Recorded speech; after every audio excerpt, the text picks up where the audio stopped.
Kripto diisi orang-orang Cindo semua. Mereka berbisnis saling merampok satu sama lain. Rasis amat sih abang. Ih. Kita ngomong pakai data aja ya. Mata cipit kayak gini ya bang, cuma 4% di Indonesia ya. Yang dimana itu cuma 11 jutaan penduduk. Sedangkan total konsumen kripto di Indonesia ya itu sudah mencapai 18 jutaan bang ya sampai September 2025. Sesuai data udah ya bang ya. Sekarang aku bilang sesuai survei circle aku ya. Nah yang aku lihat ya di sekitarku ya, yang main kripto itu rata-rata masih muda gitu loh. Umur-umur ya 20-an, 30-an gitu loh. Nah sedangkan yang umur 40-an ke atas ya, yang sudah ada bisnis dan sudah lumayan mapan ya. Mereka itu kayak masih punya pemikiran kayak orang kita Tionghoa yang dulu gitu loh. Jadi kayak pesen kakek nenek moyang kita yang dulu ya. Jangan punya pikiran mau cepet kaya gitu loh. Harus berbisnis kalau mau kaya, harus buka toko gitu loh. Jadi mereka tuh kayak masih apa itu Bitcoin bisa kaya? Aku kerja susah-susah setengah mampus nggak kaya-kaya gitu loh. Masa main itu bisa kaya? Nggak bener lah itu gitu loh. Sampai sini kira-kira sudah paham lah ya bang ya. Kenapa di Mesir 3? Kenapa di tadi mah Babilonia 3? Kenapa Kristen 3? Kok nggak ada yang 4? Kok nggak ada yang 5? Kok nggak ada yang 10? Kenapa berhenti di yang ketiga gitu? Pernah nggak mikir sampai situ? Kalau ada Bapa, ada Yesus, ada Roh Kudus, apa nggak mungkin ada Tuhan lain yang sedang ngintip dari planet lain gitu? Ya, ini aja pemikiran liar ya. Tapi kan pemikiran itu boleh ditanyain gitu maksudnya. Dan ya wajar-wajar aja orang nanya begitu, kenapa berhenti di angka 3 gitu? Walaupun dianggap 1. Tapi kenapa ada 3 pribadi, kenapa nggak 5 pribadi, kenapa nggak 10 pribadi, kenapa nggak 100 pribadi gitu. Asalnya dari mana maksud gua? Jadi rupanya yang namanya 3 itu memang sudah menjadi pemikiran orang-orang zaman dulu yang berpikir dari dunia ini memang dibatasi dengan 3, awal, tengah, akhir gitu. Pernah dengar Pitagoras? Iya.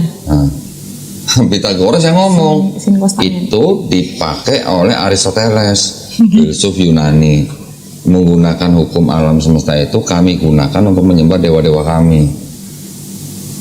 Pakai itu cuma 3. Kristen awalnya cuma Bapa dan Yesus. Iya. Konsili Nisea tahun 325 baru Bapa dan Yesus. Yesus dianggap satu hakikat sama Bapa. Sudah ada Trinitas belum? Belum. Kapan Trinitasnya? 381, beda berapa? 60 tahunan lebih lah. Oh bukan yang dia kita dibilang pas bangkit dia turun Roh Kudus itu enggak? Pentakosta. Iya yang hari Pentakosta itu. Itu bukan bukti Trinitas. Ini aja, kita baca aja ya. Oke. Sebel banget. Ini kita bukti apa? Katolik. Bukti Katolik ya. Apa nih? Tidak untuk diperdagangkan. Pernah lihat nggak berarti? Ya nggak pernah orang tidak baru ini. diperdagangkan kan? Dengan pengantar dan catatan lengkap 2009 oleh siapa nih? Katolik Indonesia Direktorat Jenderal Bimbingan Masyarakat Katolik. Resmi nggak kira-kira? Kira-kira resmi nggak? Resmi dong. Tunggu aku cek. Nah, jadi di sini ada ayat, tapi juga ada catatan kakinya. Ini ayat, ini catatan kaki. Ini contoh nih kejadian misalnya. Kejadian, masih ingat dong ayatnya? Iya. Bukannya, ini ayatnya cuma segini, ini catatan kakinya tuh. Kok banyak banget? Iya, ya kayak tafsir gitu.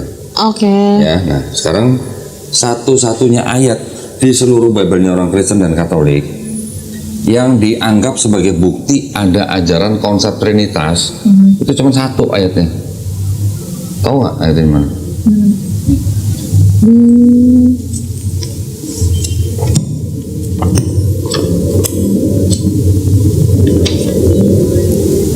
Yohanes itu perjanjian baru ya? Perjanjian baru. Nih ayat 7 boleh dibaca. Sebab Di zoom dong, di zoom. Sebab ada 3 yang memberi kesaksian di dalam Lu masa surga. nggak zoom sih ada orang baca Bapa, ayat Firman, ini? dan Roh Kudus. Terus? Dan ketiganya adalah satu. Dan ada 3 yang memberi kesaksian di bumi. Ya itu ayatnya. Kan ada 3 kan tadi kan, Bapa, Firman, dan Roh Kudus, dan ketiganya satu. Ya. Itu kan konsep Trinitas begitu. Iya, bilangnya Tuhan itu firman Allah Sekarang mau tanya. yang hidup itu. Sekarang mau tanya, sebagai orang Kristen gue tanya, Tuhan lu udah berapa? Satu. Orang Kristen bilangnya Tuhannya satu, Esa, ya. Tapi kan ada 3 pribadi tuh, ada Bapa, Yesus, Roh Kudus. Ini kan pribadi, jadi bukan 3 Tuhan, tapi satu Tuhan. Oke. Tuh. Kalau dibilang ini satu Tuhan, ya dari 3 pribadi ini, Yesus dibaptis nggak? Iya. Di mana? Di Sungai Yordan. Iya. Ketika dibaptis ada Roh Kudus Merpati. turun burung Iya. merpati. Ada suara nggak di langit? Ada, inilah anakku yang kukasihi. Nah, itu masih apa? Jadi ada suara di langit, ada Roh Kudus dalam bentuk burung merpati, ada Yesus di Sungai Yordan. Iya. Lu mau bilang 3 Tuhan apa satu Tuhan atau 3-3 nongol bareng? Kalau nggak nongol bareng, lu masih bisa muter-muter Tuhan satu, aku dan Bapa adalah satu, ya. Yohanes 10:30. Nanti Roh Kudus itu yang apa segala macam lah dengan segala Iya, benar. doktrin-doktrinnya. Tapi ketika 3-nya nongol bareng, lu mau bilang 3 apa 1?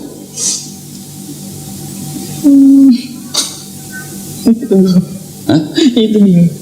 Nah, jadi nggak bisa dianggap remeh ya. Lu mau bilang satu, bukan 3 Tuhan tapi satu Tuhan. Tapi Tuhannya manifestasi dalam 3 pribadi, tapi tetap satu Tuhan. Bukan 3 Maha Kuasa tapi satu Maha Kuasa. Tapi nongol bareng. Kalau nongol bareng, apa kalau mau bilang Bapa mukanya kayak Yesus? Ya di Kejadian sih bilangnya gitu ya, Tuhan menciptakan seturut gambarnya gitu. Serupa gambarnya.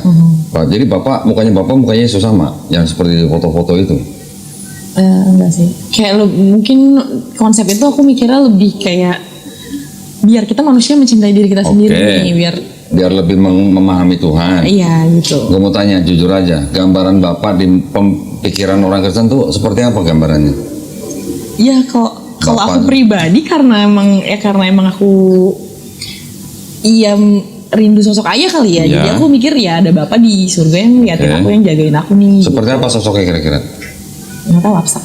Hah? Abstrak. Ada yang gambarin Bapak tua, rambut panjang, putih semua, jenggot panjang, putih semua. Ada yang gambarin begitu. Itu gambaran orangnya. Kalau Yesus kan pemuda, tegap, ganteng, mata biru, hidung mancung, rambut gondrong, berewokan gitu kan. Iya. Tapi ini enggak sih. Kalau Roh Kudus gimana? Roh Kudus tuh lebih ke suara hati aja sih sebenarnya aku Suara mikirnya. hati. Nah itu tadi ada yang burung merpati kan. Kalau yang pas lagi Yesus dibaptis. Iya. Tapi biar bagaimanapun bayangan kita, bayangan manusia kita mencoba menggambarkan Tuhan seperti apa. Tapi ketika ada Yesus di Sungai Yordan, burung merpati sedang terbang turun ke atas Yesus, ada suara di atas langit. Ada 3 Tuhan apa satu Tuhan gitu maksudnya. Jujur aja gitu. Kalau dilihat secara mata telanjang begitu ya 3. 3, secara akal manusia kita akan bilang 3 gitu kan. Tapi kan Kristen mendoktrinnya itu bukan 3 Tuhan, itu satu Tuhan. Ada nanti orang-orang Kristen kelompok lain, mereka menyebut diri kelompok mereka tuh Triteis. Mereka nggak malu-malu bilang Tuhan kami ada 3 gitu. Ada yang begitu. Tapi tentu saja di kalangan Kristen yang mayoritas pasti dibilang sesat atau bidat gitu. Sekarang gini aja, ini disebutkan tadi kan, Bapa, Firman, Roh Kudus, dan ketiganya satu. Ini ada catatan kakinya nih, tolong bacain. Agak kenceng. Di dalam sorga, di bumi. Sampai kata di bumi, terus Bagian ayat ini tidak terdapat dalam naskah-naskah Yunani yang paling tua dan tidak pula dalam terjemahan-terjemahan kuno, bahkan tidak dalam naskah-naskah paling baik dari Vulgata. terus Bagian ini kiranya aslinya sebuah catatan di pinggir halaman salah satu naskah terjemahan Latin yang kemudian disisipkan ke dalam naskah-naskah oleh penyalin dan akhirnya bahkan disisipkan ke dalam beberapa naskah Yunani. Karenanya bagian ini pasti tidak asli. pasti tidak asli. Tidak asli itu apa kata lainnya? Palsu. Nah kan lu yang ngomong palsu bukan gua. Imitasi loh. Yang ngomong Bible bukan gua loh. Pasti tidak asli. Oh. Pakai pasti loh. Sampai batuk. Tapi kadang tuh yang jadi pertanyaan di aku tuh kan kalau baca Alkitab kadang suka terdengar suara malaikat dari sorga. Terdengar yang tadi Bapak bicara pas Yesus dibaptis. Pertanyaan aku itu suara itu beneran keluar nggak sih saat itu gitu? Kayak masa iya kayak ya maksudnya Tuhan langsung ngomong yang maksudnya Tuhan yang Maha Kuasa itu bicara seperti itu gitu. Gini. Dan itu kedengaran sama manusia pada saat itu kan Yohanes manusia lah itu. Ya, gini, kalau yang namanya di dalam kekristenan itu ada istilah yang namanya teofani, pernah dengar nggak? Enggak. Atau susah amat sih. Antromorfilia. Antromorfisisme ya, apa belah. Jadi kejadian ilahi, contoh seperti malaikat turun menemui utusannya. Ya. Atau malaikat menemui misalnya Abraham atau Zakaria. Kejadian itu kan disebut dengan kejadian ilahi, itu disebut dengan teofani. Itu ya boleh dikatakan gini, kita kan tidak bisa menggambarkan wujud Tuhan Yang Maha Esa itu seperti apa, ya. Iya. Ya. Dan kalau menurut Ria, Tuhan Yang Maha Esa itu segede apa sih? Besar banget. Segede apa kira-kira? Kalau gedenya siapa aku nggak bisa gambarkan. Oke. Ada ayat di dalam Bible juga, ini di Perjanjian Lama ya, yang mengatakan bahwa langit yang meliputi segala langit itu tidak dapat memuat engkau, tidak dapat memuat Tuhan gitu. Jadi ada langit yang meliputi segala langit, berarti langitnya ada berapa? Banyak. Lebih dari satu ya. Iya. Nah, di Islam kita memahami ada 7 langit. Oke. Di Yahudi juga mungkin memahami juga 7 langit. Tetapi ketika Tuhan yang Maha Besar ini, kita kan bilangnya kan Allahu Akbar. Kristen memahami, kalau ditanya Tuhan Maha Besar nggak, lo akan bilang iya. Iya. Ya kan? Tetapi besarnya seperti apa kalian juga nggak tahu. Kita juga nggak tahu besarnya seperti apa. Tapi Tuhan yang Maha Besar ini, apakah dia tidak punya kuasa untuk berbicara dengan makhluknya manusia? Punya dong, kuasa dong. Pasti. Apakah dia punya mulut? Apakah dia mengeluarkan suara? Itu kan nggak tahu. Nggak tahu. Berarti apa? Bisa jadi dia punya mulut, tapi mulut yang tidak seperti kita manusia. Bisa jadi dia punya suara, tapi suaranya juga bukan seperti suara kita manusia, ya kan? Tapi yang jelas dia ada, dia Maha Besar, dan dia kuasa untuk berkomunikasi dengan ciptaannya. Dan dia juga punya pembantu, banyak pembantu malaikat.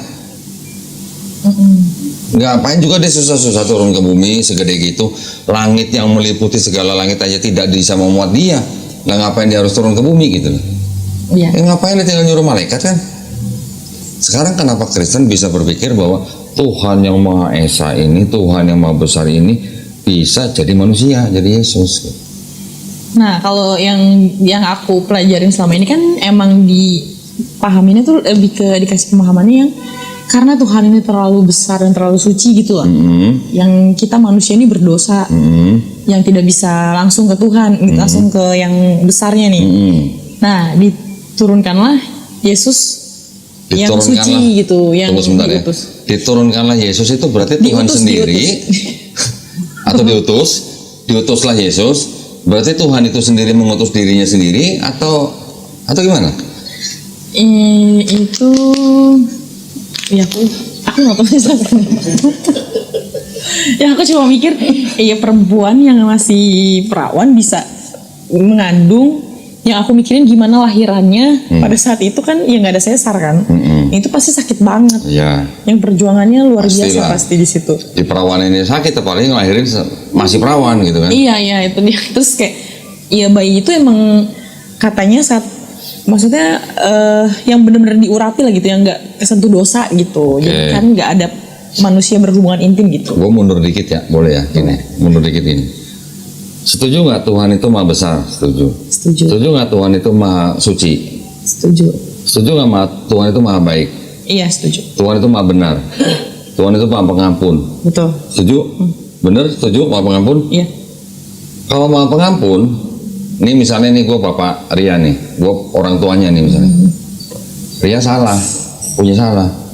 Kalau gue manusia bukan Maha Pengampun, tapi gue mau mengampuni anak, lu salah, minta ampun sama gue kan, gue ampunin nggak? Gue ampunin. Tapi kalau di konsepnya Kristen, Karena begitu besar kasih Allah ini sehingga sehingga dikaruniakan anak yang tunggal, sehingga barang siapa percaya kepada dia beroleh hidup yang kekal. Iya, betul. Yesusnya diutus nih, kemudian dia harus mati di atas kayu salib, Iya. ya kan? Untuk apa? Untuk menebus dosa orang yang percaya kepada dia, Iya. ya kan? Berarti kalau begitu contoh misalnya, gue punya toko permen misalnya, Oke. Ria datang ke toko gue nih, lu nyolong permen, lu makan, gue nggak tahu. Besok kalau datang, Kak Dodi, saya kemarin nyolong permen, saya ngaku dosa, saya minta tolong diampunin gitu. Gue bilang begini, boleh lu gua ampunin, tapi lu bunuh dulu anak gua. Begitu nggak konsep Kristen? Ada Yesus yang harus matiin di atas kayu salib untuk menebus dosa manusia yang sudah tidak bisa bersatu lagi dengan Tuhan. Tapi kalau kayak gitu lebih kan kalau yang kau Doni tadi gambarin itu lebih karena kesadaran manusianya yang dia itu punya Iya, dosa. Tapi iya. kalau ini kan enggak. Ya udah sama aja. Sekarang gue balik deh. Gue tahu nih lu nyolong permen. Lu kemarin nyolong permen ya? Iya, lu ngaku dosa. Nah, untuk gua ampunin, lu harus bunuh anak gua dulu gitu. Enggak. Yesusnya harus mati nggak? Iya. Kalau nggak mati, ada nggak Kristen? Kepercayaan Kristen? Gak ada kayak. Nggak ada. Iya kan gitu. Sekarang sebagai orang Kristen, Ria sebagai orang Kristen kan taunya bahwa dosa gua udah ditebus sama Yesus karena dia udah mati di atas kayu salib. Iya. Ya kan? Kalau Ria dikasih kesempatan bisa ngeliat Yesus, orang yang berkuasa nih, lu bisa ngeliat, oh Yesus pas mau disalib nih, lu bakal nolongin Yesus supaya nggak disalib atau bakal nolongin tentara Romawi nyalib Yesus sebagai orang Kristen? Nah, kayak pada waktu itu kan orang-orang kan nggak tahu dia mau mati mau nebus dosa kita. Kalau mereka nggak tahu, berarti siapa yang ngajarin Yesus mati di atas kayu salib buat tembus dosa Ria? Berarti itu ajaran belakangan atau ajaran memang sudah ada ketika Yesus disalib? Sebelum Yesus disalib itu dia sempet kayak kasih clue gitu kalau akan ada. Nanti gue bisa bantah pakai buku ini nih. Itu bukan perkataan Yesus. Tapi oke, terus. Iya kayak kan sekarang di kantor lagi rutin nih baca Alkitab nih yang udah sampai Lukas 21. Nah kan kayak ceritanya sama tuh sebenarnya itu doang. Yang pasti ada tentang pokoknya pembukaan tentang penderitaan pertama gitu. Yang Yesus udah kasih clue-clue sebenarnya. Kayak gitu yang ya dia udah kasih tau lah ke si murid-muridnya ini. Kalau kita anggap benar itu perkataan Yesus, akar kontradiksi dengan kalimat-kalimat Yesus yang lain. Mau bukti nggak? Matius 18 ayat 3. Dia udah lama gak buka gitu. Mungkin 18 ayat 3, oke. Lalu aku berkata kepadamu, sesungguhnya jika kamu tidak bertobat dan menjadi seperti anak kecil ini, kamu tidak akan masuk ke dalam kerajaan sorga. Kalau dianggap tadi Yesus kasih clue itu benar-benar perkataan Yesus, tabrakan nggak sama ini? Ini Yesus bilang apa? Kalau lu nggak tobat dan menjadi seperti anak kecil ini, lu nggak masuk kerajaan sorga. Apa Yesus bilang lu harus percaya gua mati di atas kayu salib, baru lu masuk kerajaan sorga? Anak kecil itu kan deketin Yesus karena dia mau dengar pengajarannya kan? Iya. Artinya kalau anak kecil itu konotasinya apa sih kalau anak kecil? Haus pengetahuan lah, kepo. Bisa nggak gua artiin polos? Iya boleh. Nggak punya dosa? Iya boleh. Boleh. Boleh kan? Emang begitu. Tapi Paulus ngajarin setiap manusia yang lahir punya dosa waris. Iya kutuk. Karena dosa yang dilakukan oleh Adam dan Hawa kan? Ya kalau itu kejauhan kan, ini lebih kayak kutuk orang tua gitu, lebih kayak gitu kalau di Kristen tuh konsepnya. Di Paulus bilang dosa yang dilakukan oleh satu orang itu, Adam dan Hawa itu maksudnya, satu orang ini maksudnya ya Hawa lah ya. Itu menjalar kepada setiap manusia. Oh, oke. Jauh banget ya, aku gak pernah denger itu justru, maksudnya gak pernah yang konsep itu gak ada. Nih, kita pakai ayat aja. Tapi iya nih kayak semua ini setiap pagi itu kita baca nih di kantor. Jangan baru aja ya, biar tahu nih apa namanya ajaran siapa gitu. Roma 5 ayat 12. Tunggu, Roma tuh di mana? Roma di mana? Roma di Itali. Serius? Roma? Roma 5 12. Roma 5 12. Roma di mana? Oke. 12. Oke. Adam dan Kristus.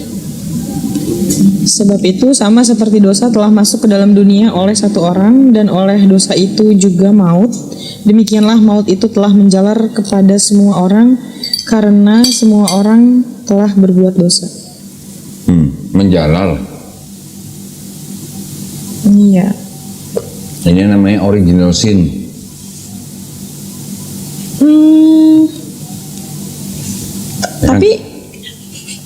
Tapi maksudnya bukannya kayak ya ayat-ayat bawahnya kan bukannya menerangkan kayak setelah ada Musa datang malah mereka Iya. ini tahirkan gitu. Iya, ya kalau dengan segala macam kisahnya bangsa Israel, ibaratnya gara-gara dosanya Adam dan Hawa ini, maka setiap manusia sudah berdosa. Jadi sudah tidak bisa bersatu dengan Tuhan lagi. Iya, Untuk bisa bersatu diperlukanlah Yesus. Antara Iya kan? benar-benar. Benar kan? Makanya gambar cross tuh dulu di filosofiin seperti itu. Ya, dulu gua di SMA diajarinnya begini. Ini ada manusia di pinggir jurang. Iya. Ini ada jurang, ini Tuhan.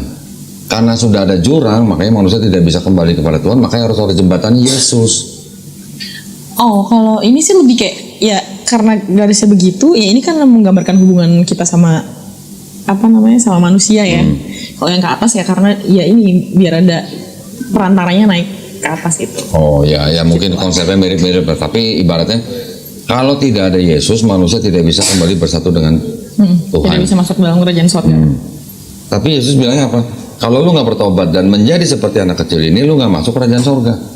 Iya. Sama nggak konsepnya dengan Paulus? Nggak beda. Tapi kenapa bisa itu beranggapan kayak dosanya Adam itu ke kita gitu? Ya itu Paulus, bukan Yesus yang ngomong. Yesus nggak pernah ngajarin begitu. Di Yahudi ya atau Israel, dibuka Yesaya pasal 1. Yesaya di mana ya? Ya Yesaya di mana? Nggak tahu.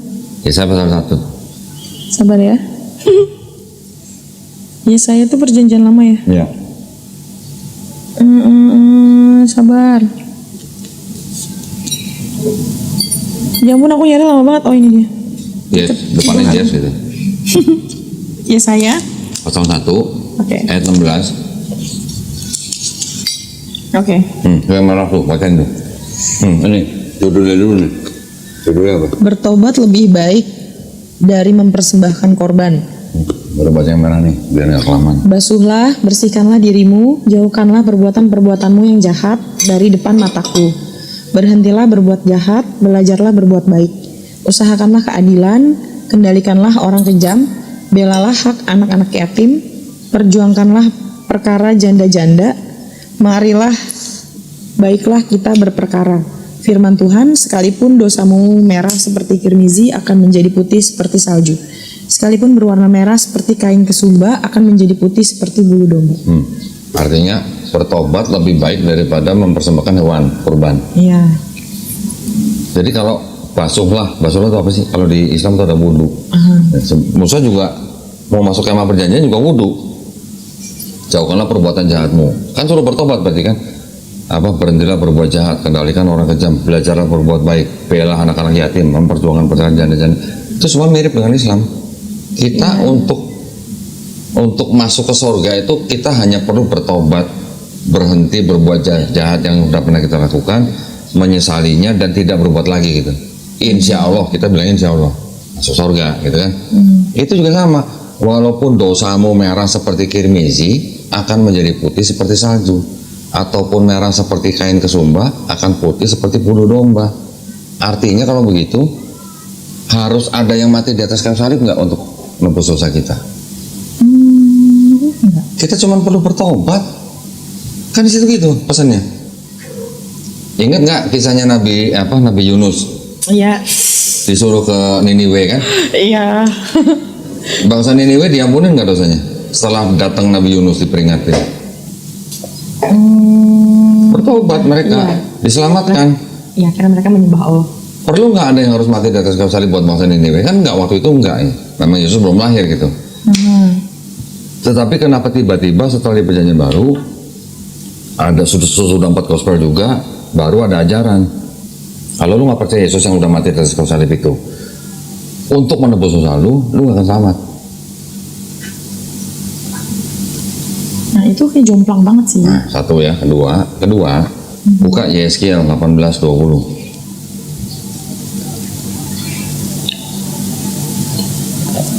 Tunggu ya. Atau nggak ulangan, boleh ulangan.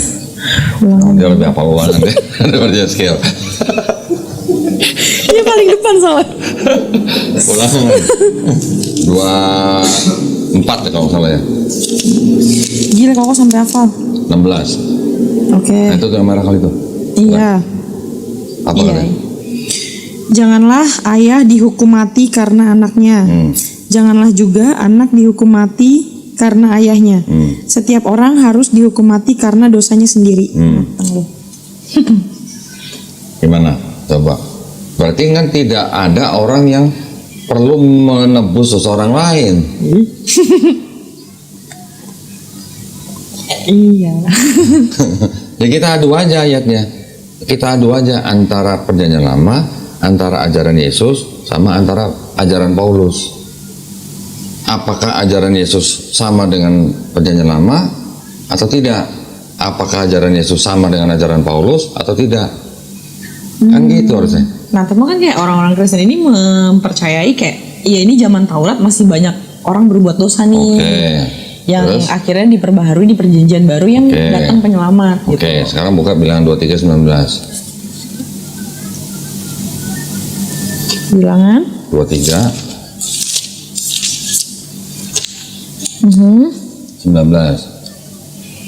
Ya.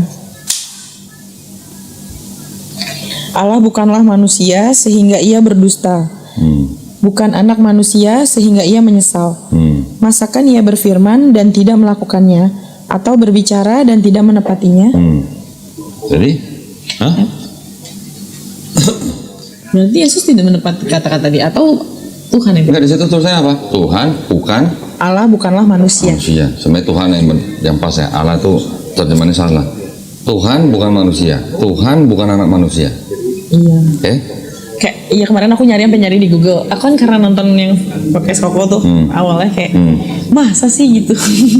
Kayak aku selama ini kan kayak nyari tahu, cuma kan anak-anak pada begajulan ya. Yang aku kayak apaan sih lu gitu. Yang emang dulu juga aku muslim, cuman ya keluarga aku pun kayak ya masih setengah lah, nggak sampai sedalam kayak begini kan.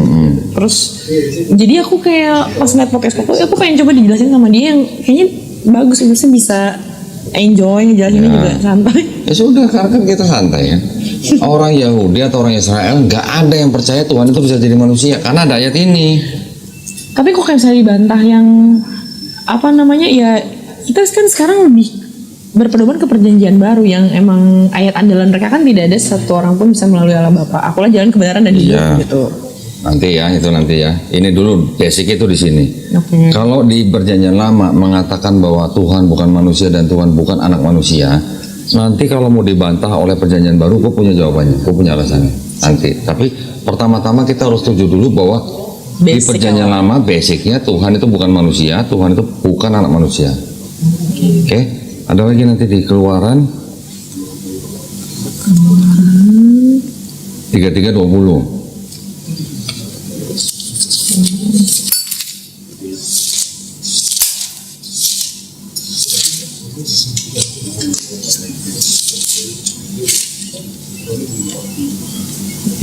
Kalian. Keluaran 33. 33:20.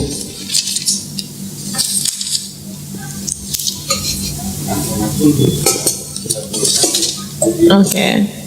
Ayat 20 kok. Iya. Musa meminta penyertaan Tuhan di gurun. Lagi firman-Nya, engkau tidak tahan memandang wajahku, sebab tidak ada orang yang memandang. Aku dapat hidup. Terus ada lagi 1 Raja-Raja 8:27. 1 Raja-Raja 8.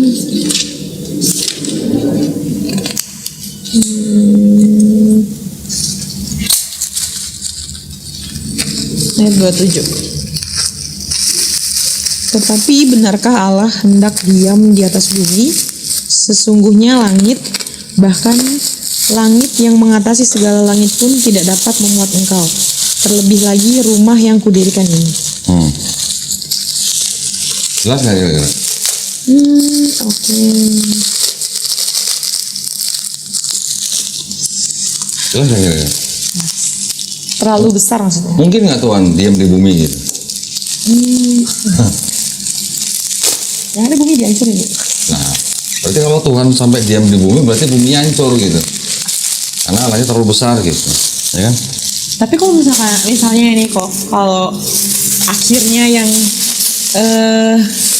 apa namanya misal sampai aku, ya gue mesti menetapkan hati nih misalnya kayak gini, pasti bantahan mereka kayak, ya orang-orang itu tuh cuma ngambil potongan-potongan ayat gitu. Justru yang terjadi adalah mereka itu malah mengambil ayat-ayatnya siapa? Yahudi di luar konteks. Nanti bisa saya buktiin nanti. Jadi artinya basicnya sendiri mereka itu sudah apa namanya?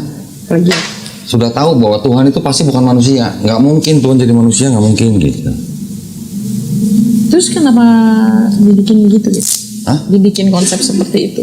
Dari orang-orang Romawi dan Yunani, dari orang-orang sebelumnya.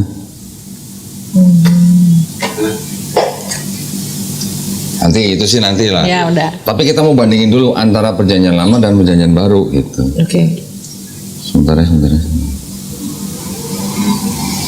Kok aku minum ya? Minum loh.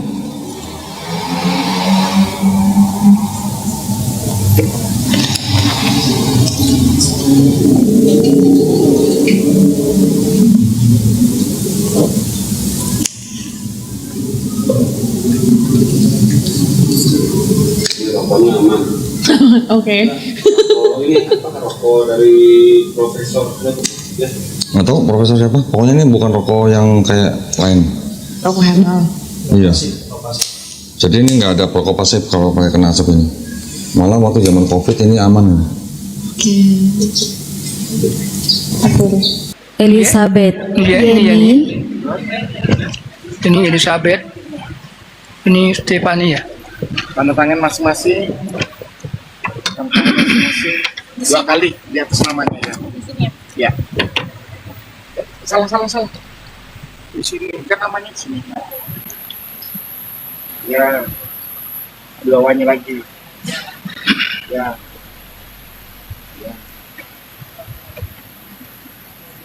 Ya, satu. Ya.